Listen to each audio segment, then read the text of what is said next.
What's going on, guys? Good morning. At least it's a good morning for me. It is like 6:30 right now.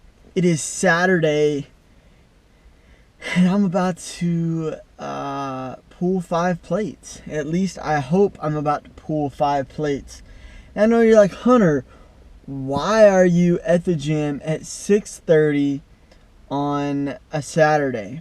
Well, at around 4:15 this morning, I was sound asleep, and all of a sudden,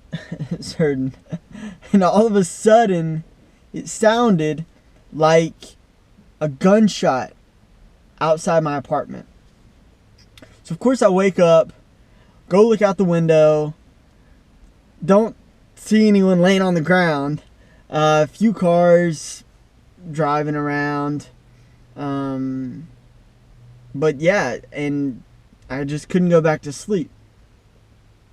So I got up, I shaved. This is like 5 in the morning. And then made 2 pieces of toast with strawberry jelly and watched Super Training's latest video, which was an awesome video with Ed Cohn talking about sumo deadlifts, which coincidentally is what I'm doing today. So I watched that and learned some technique that I am about to implement, and hopefully it will help me pull. I really want 525. I don't know why, but that's just in my head that's what I want. Or actually not 525. 515. 515 is what I want. So I want 5 plates and 10s on the side. I want 515. I pulled 495 before 2 weeks ago, I believe. So hopefully we can get that today. Anyways, that's all I got for now. I'm about to tape my finger up, put in my headphones, get focused, warm up, and hopefully perform optimally. Anyways, that's all for now. I will see you guys on the other side. Alright guys, in the gym, going for a 500-pound deadlift. I'm going to let the audio play as I like to do on my PRs, just so you guys are in the moment with me. This is my last warm-up set leading up to the 500 deadlift, and this is 455. So sit back, enjoy this last warm-up, and then watch me go for 500 pounds on the sumo deadlift.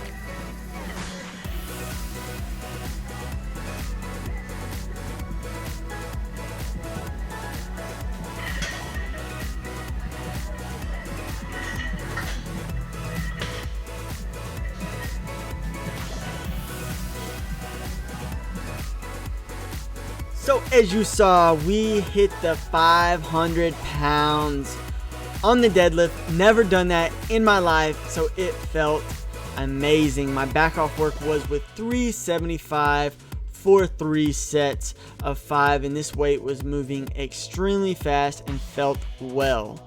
As you can see, this guy on the left was definitely enjoying the view. That is a little weird. Anyways, 375 felt smooth as butter. So I always like to do my back off work 3 sets of 5, roughly 80% after my single max effort, to get a little bit more volume than just 1 rep at a heavyweight in. After some deadlifts, you already know, had to do some curls for the girls. Nothing crazy, semi-lightweight, but I was wearing my Ninja Turtles shirt, so I look bigger. Anyways, thank you guys so much for watching, and I will talk to you right now. What's going on, guys? Hunter Cloud is here, officially in the 500 pound club. Not the 5 plate club, the 500 pound club. Those 2.5s made a tremendous difference. Now, I was just weak today. Today was not my day. Everything felt heavy. In my warm-up, I knew that it was going to be a hard lift. And once I hit 315 felt heavy. And it's funny because 135 felt like the bar. I was amazed. I was like, oh, I'm going to get 5 today. And then 225 felt light. And then 315 felt heavy. And I said, oh no, this isn't good. I only did a triple with 315. Then I think I did a triple with 405. And then I started recording at 455. 455 felt heavy. So I put 495 on the bar. I went from 4.5 plates to 5 plates. And I said, you know what, I'm just gonna hit 495. You know, I think it's stupid when I see people hitting 500 instead of just 495. Like they go seek out the 2.5s as if those make, you know, all the difference. Okay, that was before I hit the 500. Now I'm saying they make all the difference, but you know, just go along with me, and as if they make all the difference. So I throw 495 on there. I'm not gonna go chase down 2.5s. And literally, I was locking, putting the lockjaw on the weight on the bar, and there were 2.5s just laying like right by the power rack I was using. So then I thought about it, and then I grabbed them and put them on. But I'm never going to chase down 2.5s on a deadlift. I say that now. Probably one day I will, but that will be when I'm just like, my deadlift is pretty stagnant and it is not going up. And then you have to make tiny increases like that.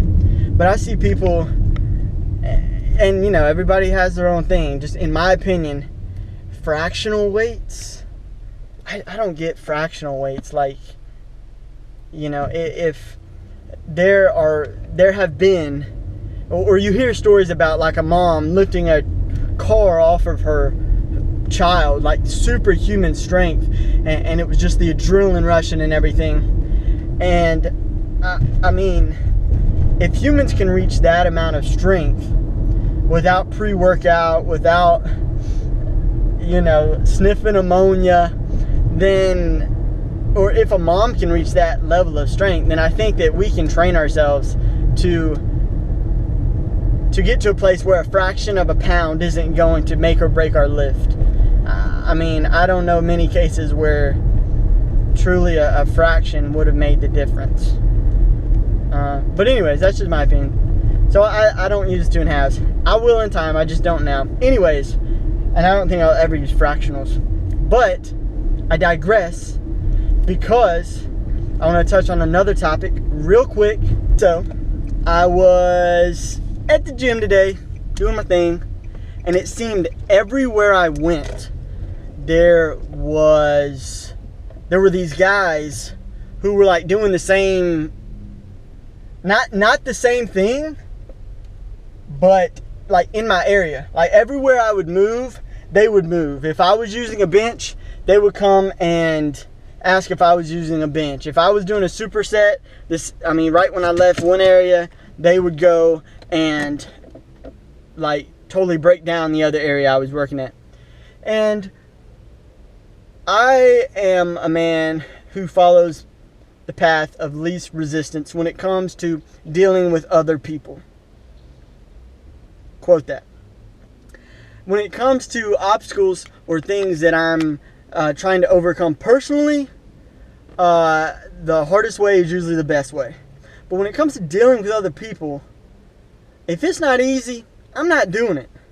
There's 7.6 billion people in the world. I can find a handful that I get along with just fine. And that's how I do with my relationships. I can be cool with you and you can be cool with me and we'll have a good relationship. But if we don't mesh, it's no big deal. No hard feelings. We just don't mesh. Anyways, back to the gym. So I try to practice good gym etiquette. If a guy's busting his butt on anything, I'm not going to go interrupt him. Like, he's putting in work, he's trying to get better, I'm not going to bother him. If a guy's like messing around texting or something, I may say, hey, are you using, or honestly, I'm not even going to bug him. And that gets to my point. Some people are so stuck on one certain exercise. Now, if it's a compound movement, I understand. If you are following a very strict program, I understand. But you wouldn't be leaving anyway. You would be there, so you wouldn't give another person a chance to work in. Anyways, this video is long. Hang in there with me.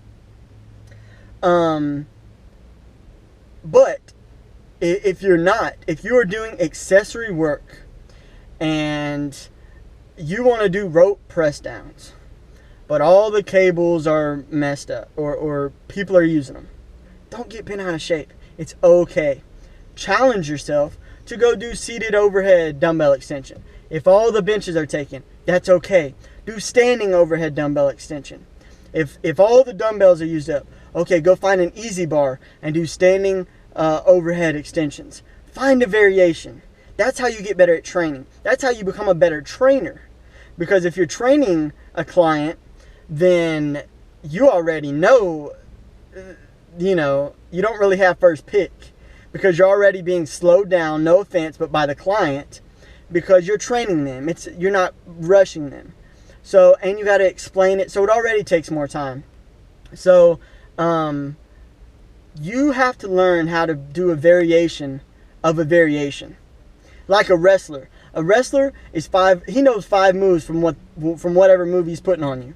That's how you got to be. Not only in the gym, but again, apply these principles to life, and there's no telling how far you will go.